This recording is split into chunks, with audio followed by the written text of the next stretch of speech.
are late. Late? Yeah. I text you to go at 8:45. When did you text me that? Because Like 30 minutes ago? Okay, well that would have still made us late. Like, we publicly said 8:30. Yeah, but we can always blame it on my computer. Just say like, Patrick's computer messed up again. Maybe No. that's what was happening the whole time? That you were just late every time anyway? I don't know. I just was trying to find clips and I got a workout in and then I looked and it was 8:05 and hadn't eaten dinner. So I ran upstairs and just had some really good barbecue from Umakao out here. Mm-hmm. Had it for lunch and then I had some leftovers and I was like, it won't be that good. It was really good It leftovers. was better the second time? Yeah, it's kind of like Hawaiian style barbecue. Like pulled pork a lot of times is like smoky and vinegary. This is almost like, you know when you have those pig roasts where you like bury them in the leaves and everything? I don't think I can't remember. Did we eat that when we were in Hawaii? I don't know, but it just has like that. What you would imagine buried pig would taste like? Yeah, it's just not a smoky flavor, but it's sweeter, but it's not like, sugar barbecue sauce. Like I hate that kind of stuff. This was really good. Sam Tagree says, thank you for keeping this up, smiley face. Thank you very much. I don't know how much more momentum we have here, but I'm losing it quick. Yeah, but like at the same time, I feel like I would be going crazier if I didn't have at least one thing to accomplish each day. Yeah. So in a way, this is kind of keeping me sane. But now that I can almost not even find anything coronavirus related, it's kind of like we've lost our way. Well, and then if you do find anything coronavirus, it just feels like more of the same, Yeah. Numbers are going up, and there's some promising vaccines, and Yeah. that's about it. We do have some pretty big numbers going on here. We are right about 7,000 cases. Like we'll have 7,000 cases maybe, while we're filming worldwide. We have now surpassed 400,000 deaths worldwide. And then in the United States, by tomorrow, we're going to have 2 million cases. So that's pretty crazy. And then when you look down here at some of these charts, you still look at the daily new cases. It's not going down that fast. And It's plateaued again. Yeah, so Katie was talking to her mom today. She's in South Carolina, and she was saying that they're having, I think in Greenville, South Carolina, they're having more cases per day than ever before. Yeah. Yet everybody's just, no one cares anymore. Well, I have a couple clips about that, and could the answer just be there's more testing, so of course there's more cases? You were arguing that we should just be going on deaths. What were you saying like a week ago, that there's like a new case per death ratio or something, and if it went below a certain number, then that was signs that it actually is decreasing? Do you remember what? I do remember, but I can't really remember the number that they were saying. It's frustrating when like Vice or some other news agency comes out and says, here's the way we should be calculating it, and then nobody adopts that and they just go on this less accurate way of reporting it. So Yeah. Oh, I think I said 7,000. I meant 7 million. Yes, 7 million, of course. Well, I've got some somewhat crazy videos today. From all over the map, like looting, crazy videos of looting. I've got crazy coronavirus videos. Maybe we should start with just this first one here. This is Biden's response to Trump. Is this Trump apparently claiming that the George Floyd would be looking down and happy about the unemployment numbers? We saved millions of lives, and now we're opening with a bang. And we've been talking about the V. This is better than a V. This is a rocket ship. Hopefully George is looking down right now and saying there's a great thing that's happening for our country. There's a great day for him. It's a great day for everybody. This is a great day for everybody. This is a great, great day in terms of equality. Why would they edit it like that? This is MSNBC, so people were complaining that CNN is race baiting and like fake news and whatever. Here's the same thing happening on a different news agency and you see the hard cut and it's like, it's I don't so know. weird. I need to watch the video, but it seems like even if there is a minute or two in between that cut, that's enough time for him to like change directions, right? I would think so. I still need to watch the entire speech. But we talked about this yesterday, and right after this I'll play Fox News calling out different media organizations for doing this as well. It just seems super disingenuous to me. And about this being a great day for George Floyd, the late George Floyd, there was this response from Trump's Democratic opponent. And I always feel, who is that guy? Brian Williams? I always feel like he's pretty fair and unbiased. He seems to just report the news. He doesn't really seem to put a spin on anything. Yeah, but he was fired years ago because he had some crazy story about... Oh, was he that guy? being shot in a helicopter or something, and then... Oh, it's kind of like when Hillary Clinton said she went to... Afghanistan or something, and they were shooting missiles at her.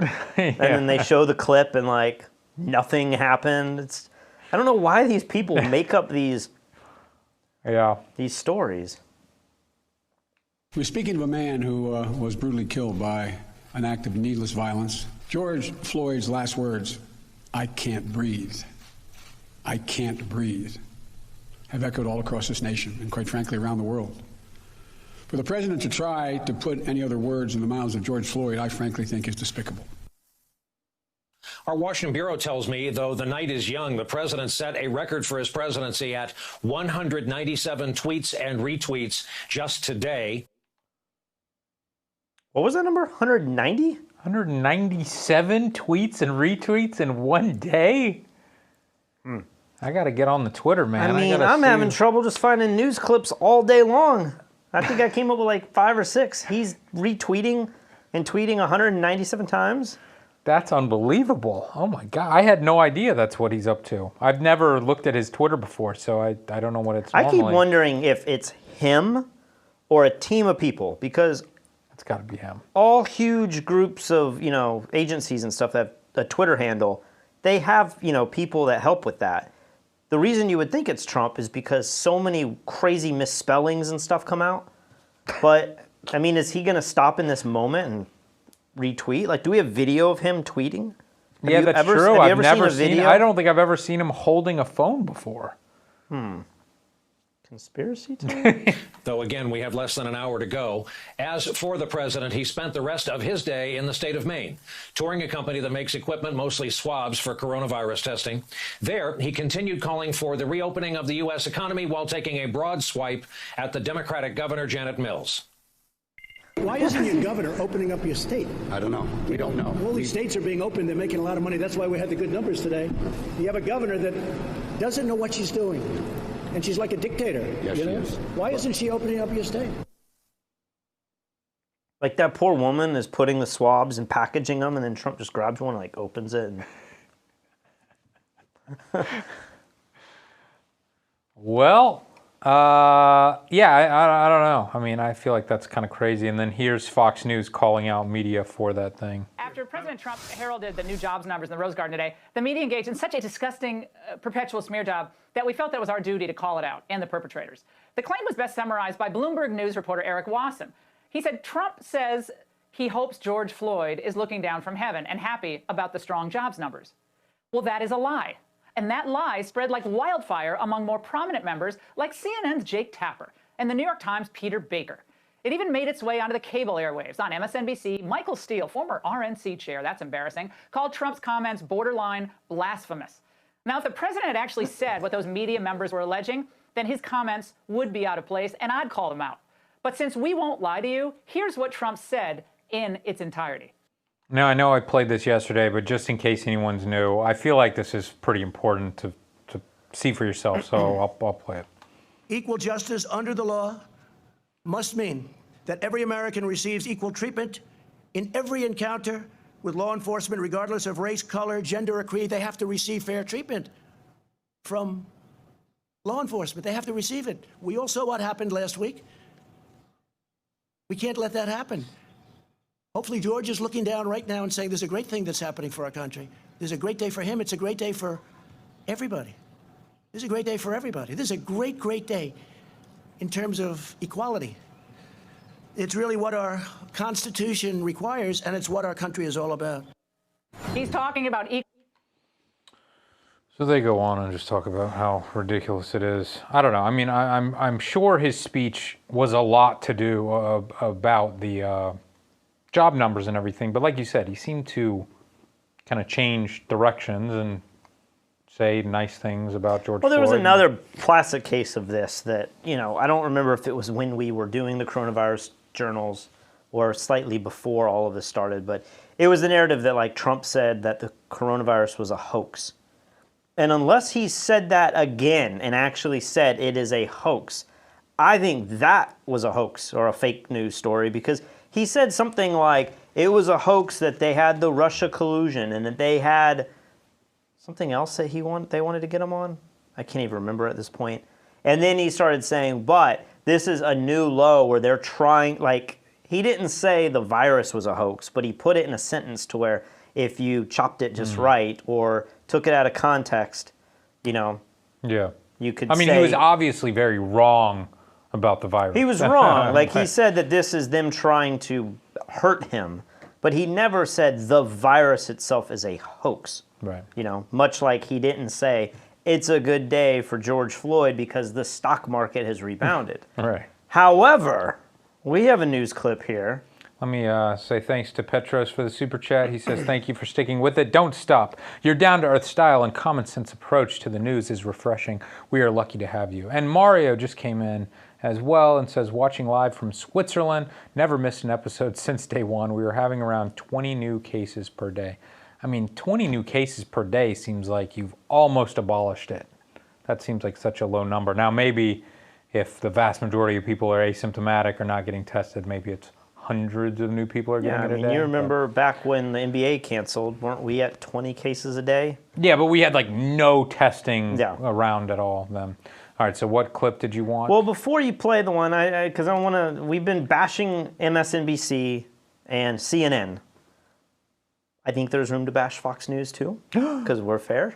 But before we do that, you should play, let me see, I think more tax cuts are coming. This is the video. To stock markets rallied after one of the biggest surprises in labor market history. Instead of losing 8 million jobs, the U.S. economy added over 2.5 million. That helped propel the Nasdaq to a record high. The S&P 500 within 1% of going positive. Wait. The Dow Jones is at a record high. She said Nasdaq, I think. Well, let's look it up. That cannot be true. Yeah, Nasdaq. I mean, look at that. What? 6 months. It's point. It doesn't matter. It does not matter. It's within a point of percentage. What? I had no idea that it has rebounded all the way. This is one of those moments when I think it's important to talk about timing the market, because you have said, and you continue to say, this is the fallacy in this thinking, is that it's going to go down. And I think you and I are both pretty bearish. This can't be reality, right? But somehow it is. You know, they always say, like, this time is different, but this is different. Like, this is crazy, right? If this continues on, then you will have missed, like, when the market crashed 40%, that's when you should have bought back in. Of course. And so I'm now thinking, should I be, and I kind of have been doing this, should I be slowly buying back in? Because I'm still buying, besides the NASDAQ, some stocks you're still buying with a correction, right? You're not at an all-time high. I mean, if you're Amazon or something, you are. But if it crashes more, then it's like, well, I timed the market poorly based on the crash, but I still entered in the market below where it has been on a historic high. So what's your point? I'm just saying, like, maybe the goal should be to constantly dollar cost average, just put in every week, put in a little bit of money. I agree. But you've apparently so far, I mean, you still have some games to play. What about the jets and airline industries? Like, they're still down 60%, 40%, some huge amount. Mm-hmm. I mean, if you think long term in 5 years, will they be back up? Now is the time to put put 20% of your money into the ETF so that you're diversified. Yeah, wouldn't that be the smart thing to do? You know airlines are going to come back. You know flying is going to be a thing. That's not going anywhere. Boeing, like, you know, the president is going to have to, I think they maybe show Boeing here in this clip in a second, but you know Boeing's not going bankrupt. And they've been hit so hard, like in 5 years, couldn't you double or triple your money? I'm going to have to timestamp this, and when we go into a world depression in 9 months, I'll play this back for you. You're talking to your kids about the machines that flew through the air. Yeah. Is there more here? Well, the Dow crossed 27,000. Not only the jobs reports, but Wall Street liked the talk of more government money for the economy. So we're going to be asking for a payroll tax cut. We'll be asking for additional stimulus money because once we get this going, it'll be far bigger and far better than we've ever seen in this country. We're looking at doing something in terms of an incentive with taxes. It could be deductions. It could be something else. But we'll be announcing it pretty soon. Why would we be doing tax cuts right after the biggest stimulus free money in world history? And when the stock market is hitting record highs, why would we be doing more tax cuts? I can only think of two reasons. One, some of these videos I've been watching, like maybe the Fed is playing this game that they know very well, and they know that by printing money and having a bigger deficit, maybe that will help America because everyone else in the world economy is flocking to U.S. dollars and U.S. equities because their economies and their dollar is collapsing so much that maybe it could actually be, it's a short-term, long-term thing. Maybe in the short term, it's actually the biggest power move you could do.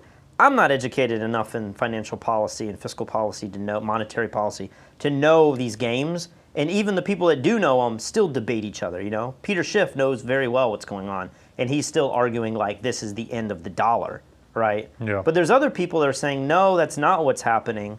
The second reason that you might want to do this tax cut is if you're Trump, you want everyone to have as much money in their pockets come election, and you know you have 5 months to do that. So that's the selfish way. Oh, yeah. I mean, I understand that. I'm just saying from a reasonable economic standpoint, it doesn't seem like anyone would think long-term is a good idea. I mean, Trump came out all the time against Obama and said the only reason the economy was doing well was because of the artificially low interest rates. Yeah. And then the second he becomes president, he complains that we shouldn't have 0% or maybe inverse interest rates, you know, so yeah, he wants an inflated economy as well. Photog Mike says, with 40 million people filing for unemployment and the market's still doing this well, it shows the disconnect between the 1% to working class. I'm sure there's some truth to that, but I think something else is just not right. I think, you know, like everyone on MSNBC or, you know, these money shows that we've been showing the last few days, we've just been talking about liquidity. It's just like, oh, there's just so much cheap money.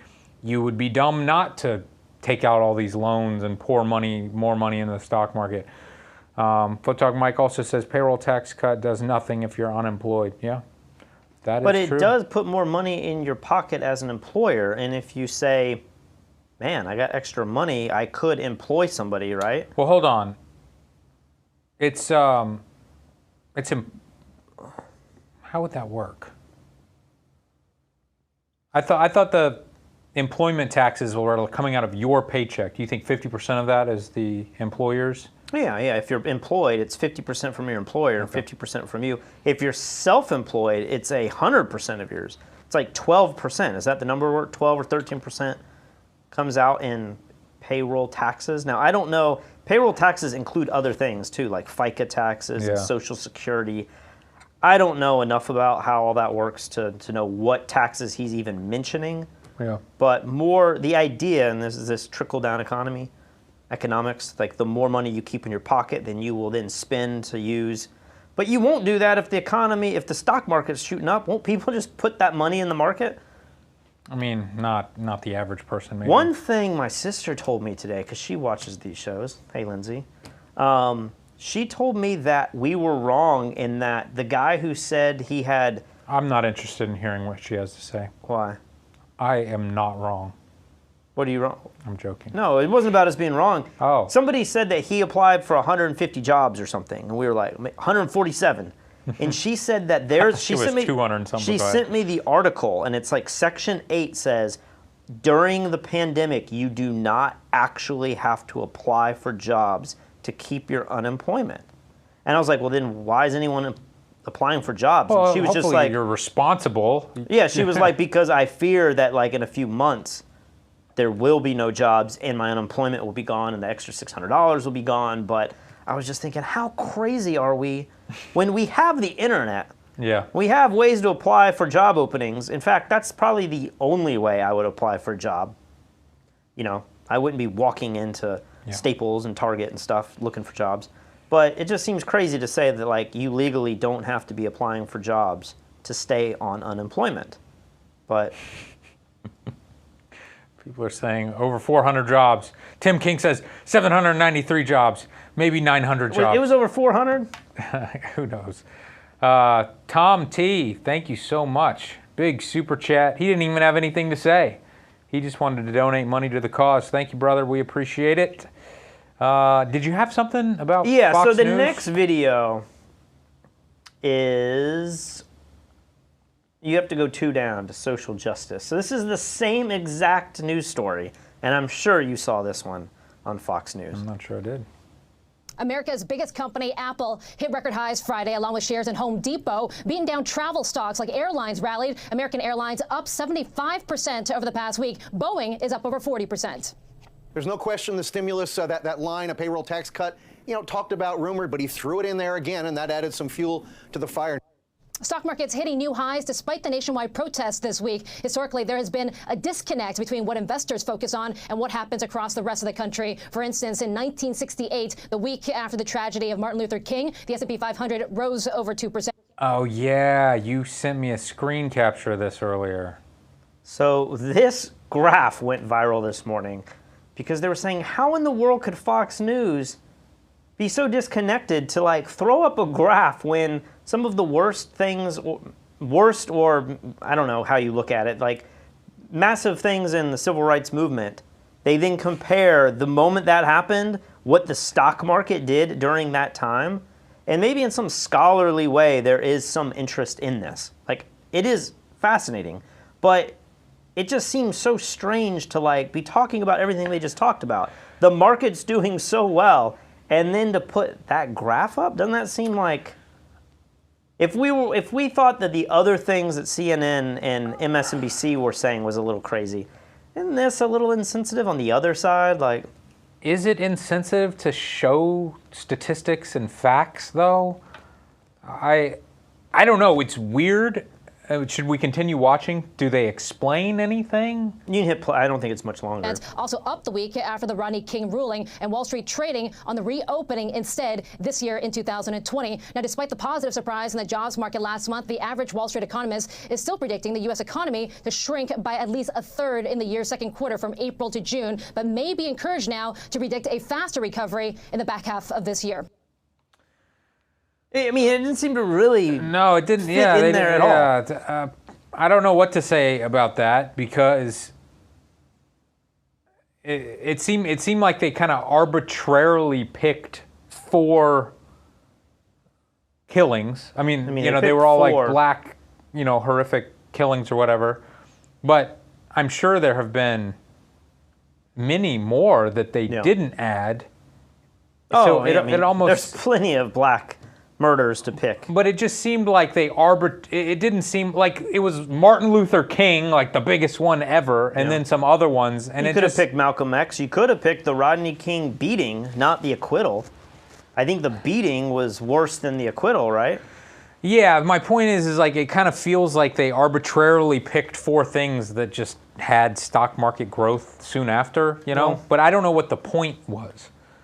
Just to say that like when horrible things are going on, the stock market can still rally. I don't know. This is very strange. I don't know if I'm offended by it, but it's very strange. Well, there has been this narrative that's a lot less pointed as that on like Reddit and the subreddits that I read, where they were just saying, how will the riots affect the stock market? Should we be worried? People are saying the same thing with the coronavirus.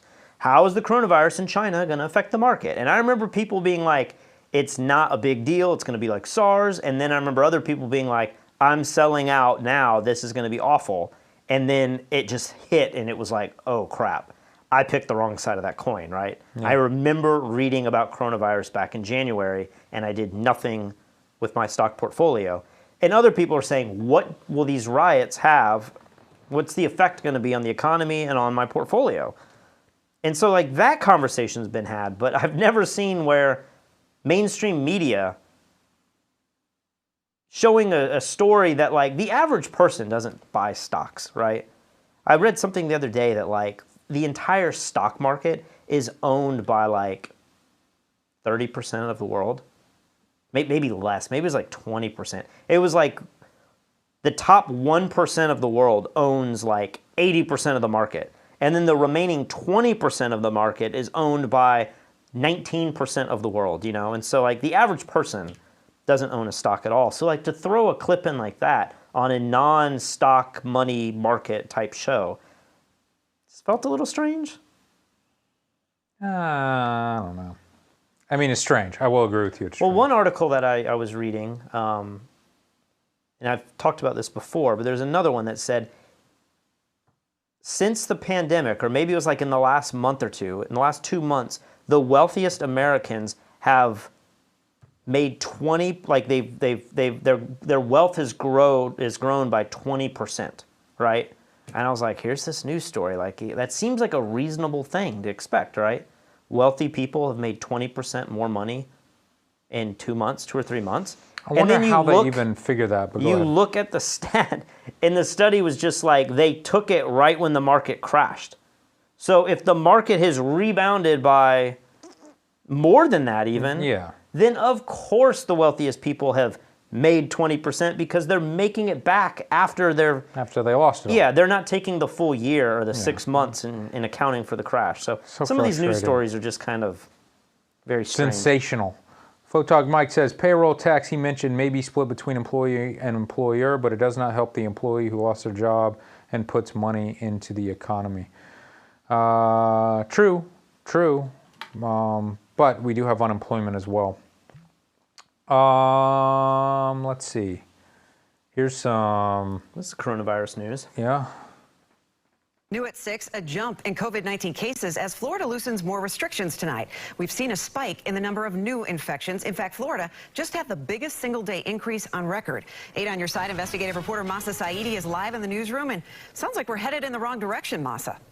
Yeah, Stacey, this is very concerning. For 3 days now, we have seen a spike in cases, and tonight the experts are closely watching those numbers to see what happens next. It is concerning because we were all thrilled that we had several weeks of consistent downward trending. Tonight, Florida's downward trend spiking up. On Thursday, the Department of Health reported 1,419 new cases, a record number of infections, and a single day. We haven't seen a number close to that in weeks. Dr. John Green is the chief of infectious diseases at Moffitt. So that gets everybody's attention. And what does it mean? From the crowds on Memorial Day weekend to groups of protesters packed together, and now phase 2 of Florida's reopening. Tonight, 8 on your side had a simple question. Is Florida loosening too many restrictions too quickly? Governor Ron DeSantis has repeatedly stressed that more testing means more cases. Now, the virus isn't gone. I think that we're testing a lot. We are identifying cases. You got to look at trends over 1 to 3 weeks from now. What is it really doing? What would you need to see to be concerned about a second surge? Not just number of cases going up, but also hospitalization rates going up. Visits to the emergency room with respiratory-like illnesses. Dr. Green is personally tracking numerous indicators. While the number of COVID-19 cases has been increasing in recent days, the hospitalization rate and the death rate has not. That's the most legit COVID-19 report I've seen in weeks, it feels like. Yeah, they didn't just stop with the cases are going up. They yeah, they looked into it a little bit. Right. I can come down here and play this one. This one I found quite interesting. Here's a comment. U.S. billionaires up 19% since mid-March. When did the market crash? Is it right before mid-March? So I would think billionaires are doing it wrong if they're only up 19% since mid-March, right? They should be up a lot more than that. Maybe so. I'm not sure. Here's an interesting new rule in the UK, which sounds shocking to me that they hadn't implemented this already. The merits of masks to protect against coronavirus have been the subject of scientific debate since the start of the outbreak. PPE masks. Now it's been confirmed that from the 15th of June, anyone visiting a hospital in England will have to wear a face covering. They got their priorities straight. It's not even right now that you have to do that. Oh, it's in the future? It's the 15th of June, so you have another week. Yeah, that's pretty shocking. You would think that the hospital would be the first place ever that you should have a mask. And look, they're a little upset about it. And all staff will need to wear surgical masks. But a group representing NHS trusts says the announcement took them by surprise. We would have liked to have seen a longer period of time to discuss this with the government and for them to consult frontline leaders about what's actually the right way to go on this and for us to work it out together with the government. From the 15th of June, face coverings will also be compulsory for passengers on public transport in England. What does the latest science say? The virus is spread through... I love that. Yeah, 3D animation. They were like, we have to get the best scientists and animators in the world. We have a budget of $100 million. We need to figure out how this virus is spreading. And they're like, this is what we've come up with, sir. It is a mannequin vomiting on another mannequin. But we have a counter. 103 on the face, 473 on the hands. It's the dumbest graphic ever. It's thought covering the mouth and nose will reduce transmission when it's difficult to social distance. The World Health Organization updated its guidance last night. WHO advises that governments should encourage the general public to wear masks where there is widespread transmission and physical distancing is difficult, such as on public transport, in shops, or in other confined or crowded environments. So, down here in Puerto Rico, we can't go anywhere without wearing a mask. People are wearing masks while they drive around in their own cars alone. And in the UK, you don't even have to wear masks in a hospital, apparently. That's weird. How has that not been a thing for months already? I don't know. And then to be upset, like, we haven't had enough time to prepare for this. Yeah, I agree. And then who wants to be going to a hospital with no mask? Are there people that are like, wait a minute, you telling me I have to put on a $1 mask every time I go into the hospital? I don't want to do that. I want to just breathe in all that air freely. You want to see some looting videos? Let's do it. Here's a looter being caught, and he actually gets interviewed as to why he's looting. Immediately take off after one of the looters who was running on foot trying to get away. He tries to turn a corner. LAPD catches up to him. They get out and he immediately surrenders and gets taken down without incident. Now, I had the chance to interview this guy just a short time ago and he was very candid about why he's out here. Take a listen to what he had to say. All right, man, we saw you at the New Balance store. Why are you out here? Man, period, point blank, just like all my real ones trying to get some money. Explanation, that's it. Trying to get some dough, that's it. Just out here for the money? Yeah, pretty much. Anything to do with the protests, what happened in Minnesota? I mean, a little bit to do with that too, you feel me? But not really, I'm out here for the dough. Was it worth it? Obviously not, I'm out here hemmed up. Yeah, y'all see it? Man, if y'all gonna get some money, do it right. Don't do it the dumb way, do it the smart way. Yeah. Thanks for your time, man. Best of luck to you. I really appreciate that guy's honesty. What was he calling it? Some dove?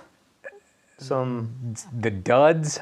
I don't know. We're so out of it. I don't know, but basically he was just doing it for the money. Photog Mike says, when I was at the hospital, I did not have to wear a mask. That's so funny that like even the COVID patients themselves don't wear the mask. Well, I mean, if you're on a ventilator, you can't wear a mask. But yeah, but you couldn't cough either on a ventilator. Everything really? would be contained. Is it? Really? I don't know. I mean, is it just the installing the ventilator is the most dangerous part for the doctors? But then once it's in there and you come back up and you're not coughing, but I mean, are you always under with the ventilator? I believe.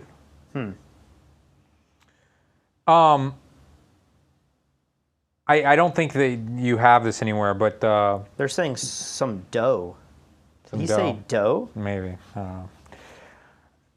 The looter in Charleston who threw the bomb in the restaurant while streaming live, then going in and breaking into a store and stealing beer, and then live streaming himself getting caught by the police. Yeah.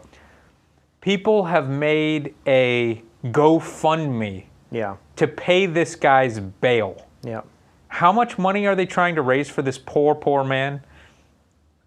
I don't remember. It was like $350,000. Is it that much? It was something insane like that. And people were like, he was just trying to help the cause. Yeah. It's like he literally threw a bomb into a restaurant where people were eating. That's how delusional people are about all of this stuff, you know? I can understand if you were there was like a trumpet player or trombone player, and then like people get arrested when they broke curfew and the cops come and get them. Sure. And their bail I'm sure their bail's not even set that high. I mean, there was one case in Dallas where they arrested everyone on the bridge and then they took them off and then they just let them go. It's like they just arrested them and then let them go, so they felt some kind of pain or, you know. But this guy, his bail was set really high. I mean, he threw the bomb in there. You know, is it a bomb? It's a firework, but... It was a big... I mean, it could have set the place on fire. Artillery shell. It was an artillery shell. And then, you know, he was involved in a lot of other stuff. He was in, you know, bars and breaking windows and stuff. But everyone in Charleston's outraged by it. They're like, oh my gosh, how dare. And then Have they raised any money? There was like $250. Still, like, who are these people paying for this? It's so crazy. Photog Mike says, I was not on a ventilator, just oxygen. Yes, we know. But there were some people who missed the episode where we interviewed Photog Mike, and they were like, oh my God, he's back, he's alive. So yes, for anyone who doesn't know, Photog Mike is alive. He was never on a ventilator. We've got some looters here that are becoming a little bit more dignified. These guys are looking for art. So this is a high-end art gallery. And you can see the second the window breaks, everybody becomes very interested in this art. Is this where they're stealing like the bears? Yeah. There's like a bear in the corner here. I saw a different camera angle. Guys, these are fucking minority artists! 80% of those fucking artists are minorities! What are you doing? I wonder, do you have any idea how much those bears cost? Like, could they be hundreds of thousands of dollars? This is the absolute dumbest thing to steal, right? How could you resell any of this? I mean, if it's worth enough. Is there a black market? Yeah, I'm sure these people aren't smart enough to find the black market. I mean, look at these people like trying to steal from the thieves. But how do you sell this in the black market? I mean, I guess it's like fine art where like something's gone missing for centuries, and they're like, we finally found it, but it just feels like if you know that it originated here and it's stolen property, it's got to be worth so little to somebody buying it at that point, right? Yeah, you would think, but you know, and maybe... It's not like a guitar. Even the guitars probably have a serial number that the store has put on them, you know?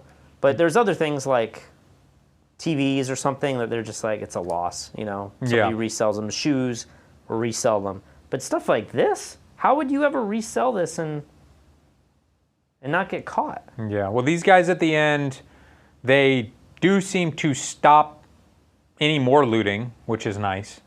But it seemed like a lot of the damage had already been done. So if you go to GoFundMe.com and look up Orlando King, they are only trying to raise $15,000. That's not... They changed it? Well, I don't know. I didn't see that. I just read the, like, bio or whatever. They have $330 raised now. And they said... yeah, read what they say. We are asking for the community to help Orlando King. Orlando King documented the protests on September 30th, that he marched with thousands of other people of all races at that moment and didn't see color the way that they saw just another type of people. They all come together as one. If it wasn't for Orlando King, we would not have had the chance to see or view what went down in history. For that, I'm thankful that he gave the people a chance to view what would one day become history. I just want us to come together and help him on his $350,000 bond. That's what I read, yeah. So typically you need 10% of that bond to be released. So, you know, he needs $3,500 to be released. Or would it be $35,000? Yeah, I can't do math right now. 10% would be 35,000. Yeah, I'm 1 0 off. That he received for. So, yeah, a couple of people gave some money, and he's up to. Yeah, it's just crazy. Like, there's a difference between streaming something so that you can see what's happening and actively being involved in looting and throwing fireworks into restaurants where people are eating. You know. On the same token, though, some people in Charleston are kind of upset that the guy from Halls has not been charged yet because he did flat out open his door and fire a gun into the air. And there's all these crazy laws. I didn't know this, but if you fire at somebody who is threatening you, even maybe if it's towards the ground, that is more excusable. But if you fire a gun in the air, like people were saying, like if you have a home intruder and you take a shotgun and fire it into the air, like outside, to scare them off, that you can and will typically be charged for that. Whereas if you fire at them or miss them by 90 degrees, you fire in another direction but not in the air, that the way the laws are written. Is that to protect people from falling bullets? Maybe. I didn't get into the, like, people were just arguing why him firing into the air should definitely be a finable or arrestable offense. But that if you fire at somebody who's causing you threat, you know, there's all these stand your ground laws and stuff. And I don't know that anybody actually was threatening anybody at that very moment. It seems like things were getting heated. Maybe they were worried their windows were going to get broken. And he went out there and just fired 6 shots or so, scared everyone out. But because Halls is one of the fanciest, nicest restaurants in Charleston, the mayor seems to not have done anything. But other restaurant owners are upset that they called the police to come deal with break-ins and stuff at their restaurants. Steve Palmer, who owns a lot of restaurants in Charleston, was yelling at the mayor, saying, like, you have done nothing. Cops still have not shown up at my place of business 24 hours after the phone call. You told the cops to stand down and not to do anything. And because of that, many of our stores were, you know, broken into and, you know, all of this. So crazy. There seems to be nobody being charged with anything except for, you know, some of these guys that Facebook Lived it. Well, thank goodness for people like Orlando who documented the historic moment of throwing a bomb in a restaurant while people ate. Incredible historic moment. Artillery shell. Artillery shell. Photog Mike says, looks like KAWS artwork, they not selling it. Don't know what that means. Maybe that's not very valuable. Let's see. Here's a crazy clip. I don't know where this is, but these are some guys going at a gun store.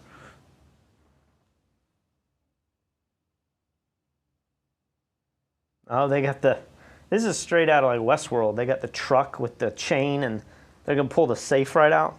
Yeah, dude. Look at this. Until that chain snaps and then... I can't believe, like, that chain is so strong it was lifting up the whole back of the truck. Yeah, you need the momentum. Oh, boy. Nobody's going for that big bear in the front?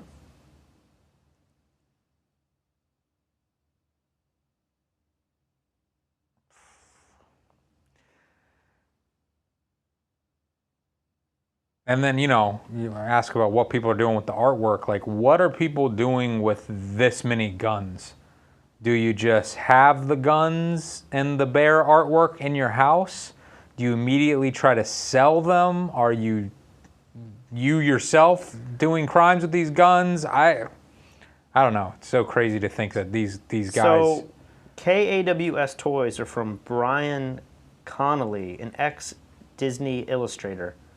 And a lot of these bears are like $1,700, $4,500, $7,000. Not that much. Well, here's one that's $30,000. I mean, it's hard to say if these are actually selling. Or Who's that guy who makes like the balloon animal artwork? That stuff. That's the stuff that's like, it looks similar to the bears, but I think it's like millions of dollars for a balloon animal sculpture. And it's like sealed, or it's made of or plastic or metal or something, but it looks like a balloon animal. I don't know. Somebody in the comments will let us know.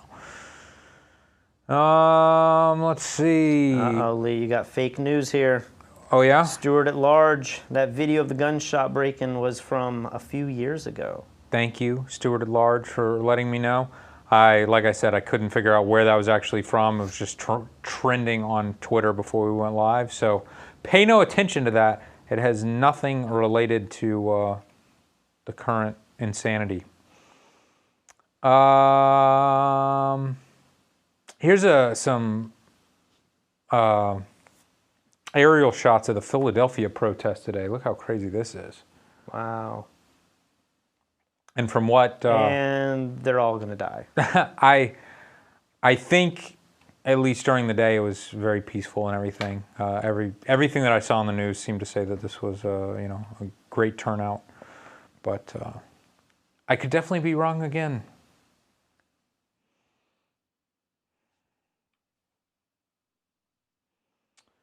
What else do we have? We watched this one, right? Yep. Okay, so, we've been talking the last few weeks just about how when people do these protests and then they turn into riots and stuff, way more people are going to die than just, George Floyd. It's going to be many more deaths. And Fox News did a quick segment where they mentioned some of the people and how they died and everything. I always give you crap for doing long clips. I think this is like 3 minutes, so sorry in advance. Not a name on the lips of our leaders this week. It should be. Dorn served his community for almost 40 years as a police officer. Even after he retired, he continued to help others. Last weekend, Dorn was in St. Louis trying to protect a friend's store from looters, and he was murdered for doing it. This country ought to remember Dorn. He represents the best of America. Instead, his name has been shoved down the memory hole. The media would like him forgotten immediately so they can go back to inflaming hateful violence across our nation. We should not let that happen. He was not the only victim, by the way, of these riots, and not the only victim who has been forgotten. We think that's a shame. On Twitter, former White House speechwriter Darren Beattie, and good for him, has been keeping track of the casualties of this rioting, and we want to read some of them to you because it's important to remember people who've been killed. More than just one, many. David Patrick Underwood was a Federal Protective Service officer in California. A week ago, he was shot to death. We don't know who killed him. He was protecting a federal building in Oakland. One of his colleagues was also critically injured in that shooting. Italia Marie Kelly was just 22 years old. She was attending a George Floyd-related protest in Davenport, Iowa. She became uncomfortable with the direction of that protest, understandably. She got in her car to leave, and she was killed by a stray bullet, shot dead. Jose Gutierrez was a bystander. He was watching as others looted the Chicago suburb of Cicero. For being there, he was shot in the head and killed by this man, Zion Haygood. That's what police say. Another victim in Cicero, Illinois was Victor Cesares Jr. He was 27. He was shot to death outside a grocery store. No one remembers his name. We should.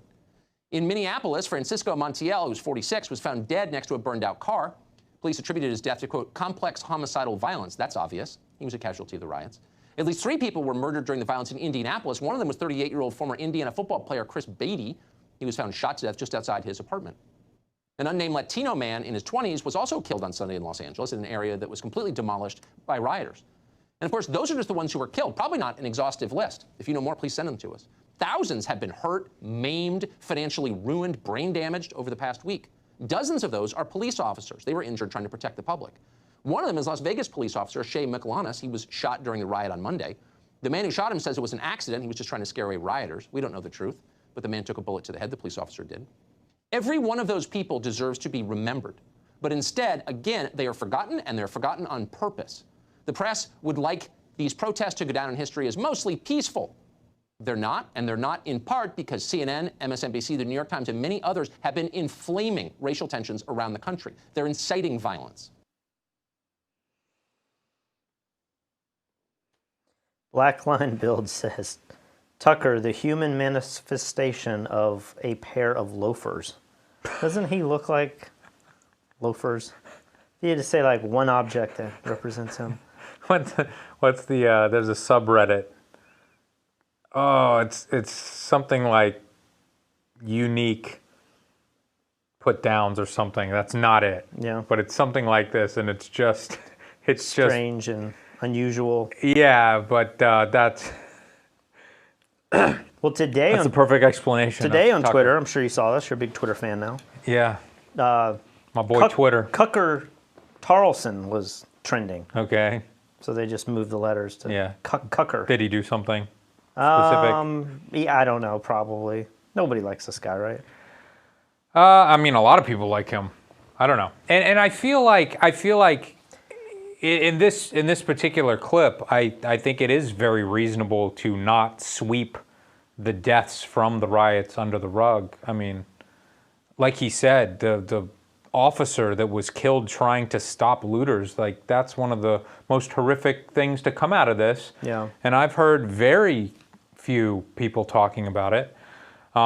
It is a very strange thing to have to like juggle in your head that like Black Lives Matters. We need to protest George Floyd's death. But then when other black people get killed in the riots as a result of that, they also don't get any recognition at all. You would think Black Lives Matter would be like, we need justice for these people, or we need to put them in the forefront too, because it's the exact same thing, right? Yeah. We are not paying attention to these people that are dying. And I know his clip had some white people and some Latinos, although I think Latinos now are considered part of the Black Lives Matter movement. But it's weird to just say, like, we aren't going to say that for, we're not going to bring that to anybody's attention. We're just going to focus on one guy. Although there have been 2 or 3 other people. Who's the girl that they, like, busted into a couple months ago and they killed her, shot her husband because they had the wrong address? That's the worst. Like, there have been other outrage.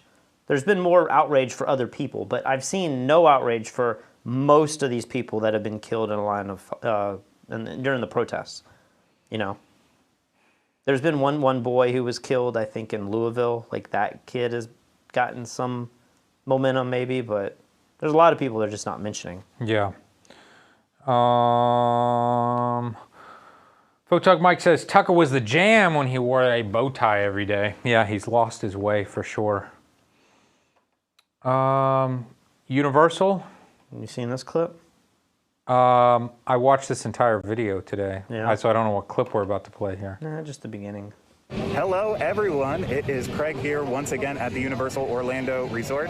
Today is June 5th, and it is the official day that Universal Studios Florida, Islands of Adventure, and Volcano Bay are open to the public, and of course I'm here to check that out. So, unlike many others, I decided not to come first thing in the morning and see all the crowds and the mad rush. So how long is this clip? Oh, he just talks a little bit. So I watched this entire... This thing's like 30 minutes long, right? I didn't have much going on today, and I was very excited about the theme parks opening up. And there was a lot of worry that it was going to be really packed, just from pent-up demand and everything. He mentioned something in this opening clip about it's not as bad as they said it was yesterday. Was there a soft opening the day before, or is this the first day that all 3 were open? This is the first day that it was open to the public. Before this, I think for 2 days, it was open to... I think season pass holders and media. Okay. And so they were, testing out different things and safety protocols, but then letting people have early access. And I think on that second day, I watched some videos of people saying, like, I've only been here an hour, but instead of having lines, you have to do a lot of reservations with the phone, which I think is better normally. You can do other stuff instead of standing in line for an hour. But they were saying that, like, everything's sold out already. Like, I can't even get a pass to ride in 6 hours. They're saying that it's already full. So that made me think, like, oh, that's going to be a long time before I ever want to go back to Universal. But then this guy, and I watched a few other videos, they were like, no, it's great. Like, the average wait time seems to be less than 10 minutes per ride. And I'm like, Well, the next video that I have is the wait times. Okay. He has a lot of clips of him walking around, and it doesn't seem like there's many people there at all. Inside. Yeah. And this is what it looks like. Here's a look at the wait time board just after 12 o'clock. So it looks like right now that Shrek 4D has the longest wait with 25 minutes. Everything else is 5, 10, 15. Hogwarts Express is 20. So one of the frustrating parts is, in an attempt to be safe, they are limiting the amount of people that can ride the rides. So even though, you know, the wait times might be growing, you'll watch people ride the rides, and sometimes a ride vehicle will come and it might be able to normally hold, like, let's just say 15 people. But it'll have like 2 people on the whole cart, you know, and you're like, what the hell? So normally I think what they're trying to do is say like every other row of seats. So there should be a half capacity, but in some cases they're not even getting to half capacity. But they're not doing anything like the cart shows up and then it just sits there empty and they make you wait a certain amount of time because the number of people going through is high. It's like if we continue at this rate, it'll be at too high of a capacity. They're not doing anything like that, right? No, I think those rides are running at the full speed, but at half capacity or less. That makes sense. But everybody has to wear a mask, and I've watched lots of videos of people being like, man, it's only 80 degrees right now, but my face is hurting. And people are, you know, you can take the mask off when you eat. So people are going and eating just to like have a break from the mask. But Volcano Bay is their water park. You don't have to wear the mask unless you're like in line to buy food or something. So Volcano Bay could be the place to go, right, Pat? I don't know. I mean, have we heard enough about water parks? Like, is the virus deactivated? There's no way. It's chlorine? Yeah, it's not surviving in chlorine. So maybe that's the safest place to be. That's what I'm trying to tell you. I'm not 100% avoiding the parks. I just don't want to go in June, July, August when it's the hottest time of the year anyway. Yeah. The water park, you might be able to persuade me, but like, if I'm going to go to Orlando, I want to go and do all the stuff. I would hate to say, like, I'm only going to do the water park because I can stay cool there. You know, where all the other parks I'm going to be dying of heat. Yeah, I mean, that's one other reason to go to the water park, but I mean, the water parks were empty. Empty. You could just walk on whatever you want. It'd be perfect. And I've come up with this other plan, and this is probably blasphemous to you because it's unsafe. But what if I built a mask that instead of connecting to like stretchy things that go around your ears or your head, which hurt, what if you drill holes in a baseball cap and something comes down here and holds the mask right off of your face? So it's in front of your face all the time, but it's not actually touching anywhere. So you're wearing a mask, but it's not uncomfortable at all. Well, people have been debating the masks. One, they say it doesn't protect you from getting the virus. It only protects people from shedding the virus, right? But then all of these healthcare officials have said it has to be form-fitting and it has to be touching, and if it's not bent and made for your face... Well, I'm sure there's levels of safety. You know, it's like the perfect N95 mask that's perfectly fitted is maybe like really good, but then another type of mask that's got gaps isn't as good. But nobody's wearing any of these masks at the theme parks. They're wearing the fabric masks made of t-shirt material. That do nothing. Yeah, well, I mean, they might do something for the sneezing and coughing, but they don't. Yeah. They definitely don't block any % of virus coming in. Sure. If somebody were to sneeze in your direction and had coronavirus, those masks would do near nothing. Sure. So, what do you think of my plan? I definitely think like there's a lot of dumb people who don't know how masks work in general, so I think there's a marketing opportunity for that. So you're no. I'm not saying I want to sell it. Oh, you just I'm saying I want to build it so that I can go to Disney World comfortably. And say, I've got the mask on. I got the mask. I don't know. I just feel like knowing the way you're going to build something, you're going to like, it's going to be flimsy and it's going to break and not work. How dare you? You know what? I'm going to have it built for tomorrow's show. Is our backdrop still hanging? Oh, it is. It's still good. For the moment. But I'm going to have it for tomorrow's show, and I will prove my design, and it's going to be the most comfortable, pointless mask in the world. Okay. Can't wait to see it. All right, we've got one more clip here, and then let's get out of here. Vancouver could go bankrupt. So I mentioned this yesterday in the investing chat about the guy who was talking about the credit swaps and all that, and some people, I have links to those in last week's episode, yesterday's episode, if you want to check them out. But he mentioned, one of the guys says, I'm from Vancouver, and like we're worried our city's about to go bankrupt. Okay. This was a month or so ago, maybe 2 months ago. This is the mayor talking about this. This is also 3 or 4 weeks ago. So it was around the time that video came out. But just because we mentioned it, I thought, let's see how Vancouver's doing.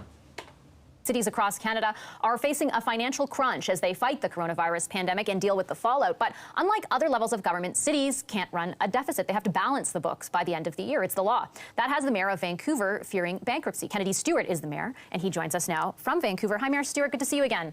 Hi, nice to see you too. Can you describe for our viewers, sort of paint a picture of the state of the finances for your city right now? Does this mayor look like he's in like a dorm room or something? He's got Star Wars art behind him. He also has like a, what are those colorful birds that you see in Hawaii? Toucans? Not a toucan, but the other one. Flamingo? Not the flamingo. Either way, what's your point? I don't see any birds. Well, there's at some point it shows up. Maybe it's right behind him. It just feels weird. Like, did he just get back from vacation? Sure. Very proud of all the Vancouver residents for everything they're doing to fight COVID-19, but we've had significant economic impacts citywide. We found through a study last week that almost half of the population has either lost wages or have actually been laid off. This has led to a delay in mortgage payments and rents, and where that all hits the road is with cities. So we may lose up to $189 million this year in operating revenues. In anticipation of that, we've already laid off 1,500 staff. However, this study shows us that up to 25% of residents in our city that would normally pay property taxes, which is the core funding mechanism for our city, may not pay any or less than 50% of their property taxes. And this is, if this happens, it could cost us an extra $320 million this year. So in a very bad case scenario, we'd be losing $500 million, which is very, very serious considering our operating budget is about $1.6 billion. That is a huge hit, and we're very concerned about it. So we need provincial and federal help here if we're going to keep our local economies going. I want to ask.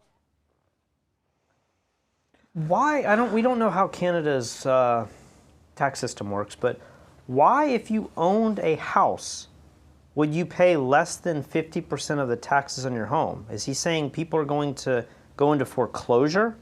I was going to ask you the same question. Why would people not pay property taxes? My property tax isn't changing in Charleston. You're going to have to pay the same amount unless you foreclosed and lost the house. But why would people be paying less money than what they normally would be paying? Is there some forgiveness plan or something that helps them get out of it? Yeah, I'm not sure. I mean, if he's saying that amount of people are going to lose their homes, even if that were the case, wouldn't the bank have to pay the property taxes? Somebody has to pay the property taxes, right? You would think.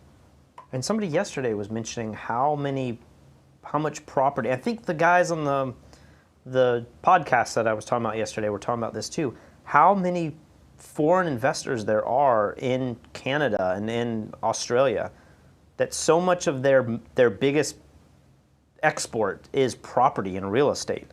I think Australia, some of their biggest ones, energy or is gas, and they were talking about property too, and they were saying Vancouver. Many people in our chat yesterday were saying Vancouver, a lot of the properties are owned by Chinese. So I don't know how that plays into this, but so what happens in America if a city goes bankrupt?